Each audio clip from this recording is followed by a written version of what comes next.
اعوذ باللہ من الشیطان الرجیم، بسم اللہ الرحمن الرحیم۔ اللہ کے نام سے شروع جو بڑا مہربان نہایت رحم کرنے والا ہے۔ مون وظائف چینل کی جانب سے تمام ناظرین کو السلام علیکم ورحمۃ اللہ وبرکاتہ۔ میں اپنا چینل مون وظائف کی جانب سے آپ کی خدمت میں ایک نیا وظیفہ لے کر حاضر ہوئی ہوں۔ سب سے پہلے میری ان ناظرین سے گزارش ہے جنہوں نے ابھی ہمارا چینل جوائن کیا ہے وہ اسے سبسکرائب کر لیں اور ساتھ ہی بیل آئیکن کا بٹن بھی پریس کر لیں تاکہ ہر نیا آنے والا وظیفہ سب سے پہلے آپ تک پہنچ جائے۔ ناظرین، آج ہم آپ کی خدمت میں آپ کی رزق کی برکت کے لیے ایک خاص وظیفہ لے کر حاضر ہوئے ہیں۔ جو لوگ گھر میں پیسے تو لاتے ہیں لیکن اس میں برکت نہیں ہوتی، تنخواہ تو لیتے ہیں، نوکری بھی کرتے ہیں لیکن ان کے پیسوں میں برکت نہیں، اور ان کے پیسے کدھر جا رہے ہیں کدھر آ رہے ہیں ان کو کچھ سمجھ نہیں آ رہی، تو ہمارا یہ آج کا وظیفہ ان کے لیے خاص ہے تاکہ اللہ تبارک و تعالیٰ ان کے رزق حلال میں ڈھیر و برکتیں عطا فرمائے۔ ناظرین، ہمارا وظیفہ آخر تک ضرور سنیے گا تاکہ آپ کو اچھے طریقے سے سمجھ آ جائے کہ آپ نے کس طریقے سے ہمارا یہ آج کا وظیفہ کرنا ہے۔ حضرت سعید بن مسیب تابعی سے روایت ہے کہ ایک دن بازار میں ان کی ملاقات حضرت ابو ہریرہ سے ہوئی۔ اس پر حضرت ابو ہریرہ نے کہا کہ میں اللہ تبارک و تعالیٰ سے دعا کرتا ہوں کہ جس طرح مدینے کے بازار میں آج ہم دونوں کی ملاقات ہوئی، اسی طرح اللہ تعالیٰ جنت کے بازار میں بھی ہم دونوں کو ملائے۔ حضرت سعید نے یہ سن کر دریافت کیا کہ کیا جنت میں بازار بھی ہوگا؟ حضرت ابو ہریرہ نے فرمایا، ہاں، مجھے رسول اکرم صلی اللہ علیہ وسلم نے بتایا تھا کہ جنتی لوگ جب جنت میں داخل ہوں گے تو اپنے اپنے اعمال کی فضیلت و برتری کے لحاظ سے جنت میں مقیم ہوں گے، یعنی جس کے اعمال جتنے زیادہ اور جتنے اعلیٰ ہوں گے اسی اعتبار سے اسے بلند تر اور خوب تر مکانات و منازل ملیں گے۔ پھر انہیں دنیاوی ایام کے اعتبار سے جمعے کے دن اجازت دی جائے گی کہ وہ سب اس دن اپنے پروردگار کی زیارت کریں گے جو ان کے سامنے اپنا عرش ظاہر کرے گا۔ جنتیوں کو دیدار کرانے کے لیے وہ جنت کے ایک بڑے باغ میں جلوہ فرما ہوگا۔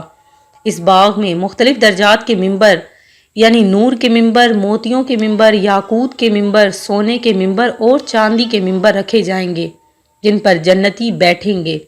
نیز ان جنتیوں میں سے جو جنتی کم مرتبے کا ہوگا وہ مشک و کافور کے ٹیلوں پر بیٹھے گا، لیکن ٹیلوں پر بیٹھنے والے لوگوں کو یہ احساس نہیں ہوگا کہ ممبر اور کرسیوں پر بیٹھنے والے لوگ جگہ نشست گاہ کے اعتبار سے ان سے افضل ہیں۔ حضرت ابو ہریرہ کہتے ہیں کہ میں نے دریافت کیا، یا رسول اللہ صلی اللہ علیہ وآلہ وسلم، کیا ہم اس دن اپنے پروردگار کو دیکھ سکیں گے؟ آپ نے فرمایا، ہاں یقیناً۔ کیا تم دن میں سورج کو اور 14ویں رات میں چاند کو دیکھنے کی کوئی شبہ رکھتے ہو؟ ہم نے عرض کیا، ہرگز نہیں۔ فرمایا، اسی طرح تمہیں اس دن اپنے پروردگار کو دیکھنے میں کوئی شک و شبہ نہیں ہوگا۔ دیدار الہی کی اس محفل میں کوئی شخص ایسا نہیں ہوگا جس سے پروردگار تمام حجابات اٹھا کر براہ راست ہم کلام نہیں ہوگا، یہاں تک کہ اللہ تبارک و تعالی حاضرین میں سے ایک شخص کو مخاطب کر کے فرمائے گا کہ اے فلاں بن فلاں، کیا وہ دن تجھے یاد ہے جب تو نے ایسا اور ایسا کہا تھا؟ یہ سن کر وہ شخص گویا توقف کرے گا اور اپنے کیے ہوئے گناہوں کے اظہار میں تأمل کرے گا۔ اس پر پروردگار اسے کچھ عہد شکنیاں یاد دلائے گا جس کا اس نے دنیا میں ارتکاب کیا ہوگا۔ تب وہ شخص عرض کرے گا، میرے پروردگار، کیا آپ نے میرے وہ گناہ بخش نہیں دیے؟ پروردگار فرمائے گا، بے شک میں نے تیرے وہ گناہ معاف کر دیے اور تو میری اسی معافی کے نتیجے میں آج اس مرتبے کو پہنچا۔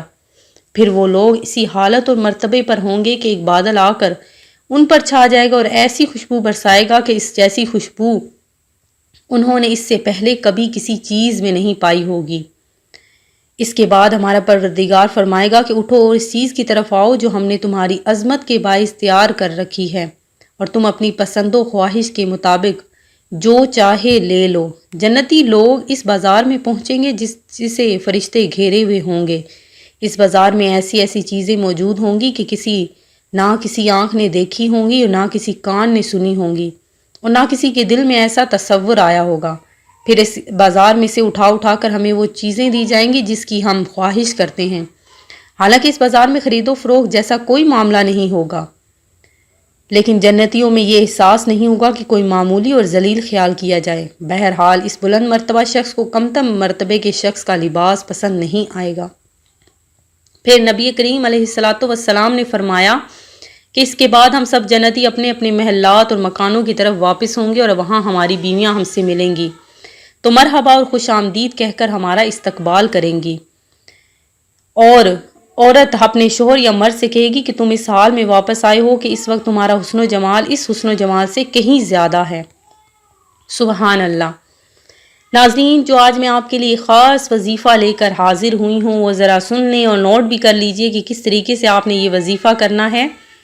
اول و آخر آپ نے 11 مرتبہ درود پاک پڑھنا ہے۔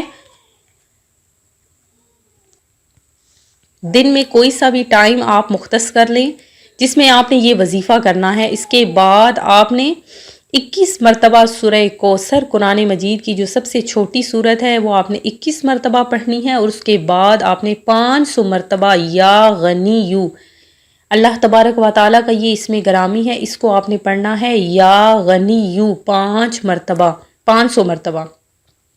اس کے بعد آپ نے اپنے جو پیسے ہوں گے، جو آپ کی تنخواہ ہوگی یا کوئی بھی آپ کے رقم ہے یا رزق ہے، اس کے اوپر آپ نے پڑھ کر اس کو پھونک دینا ہے۔ یہ روزانہ آپ نے کرنا ہے۔ انشاءاللہ عز و جل آپ کو چند دن میں ہی برکتیں اور فضیلتیں ظاہر ہونا آپ پر شروع ہو جائیں گی۔ میں امید کرتی ہوں کہ ہمارا یہ آج کا وظیفہ آپ کو پسند آیا ہوگا۔ اسی طرح سے مزید وظائف حاصل کرنے کے لیے ہمارا چینل مون وظائف کو دیکھتے رہیے۔ اپنا خیال رکھیے گا، دعاؤں میں یاد رکھیے گا۔ اچھی بات پھیلانا صدقہ جاریہ ہے۔ اللہ حافظ۔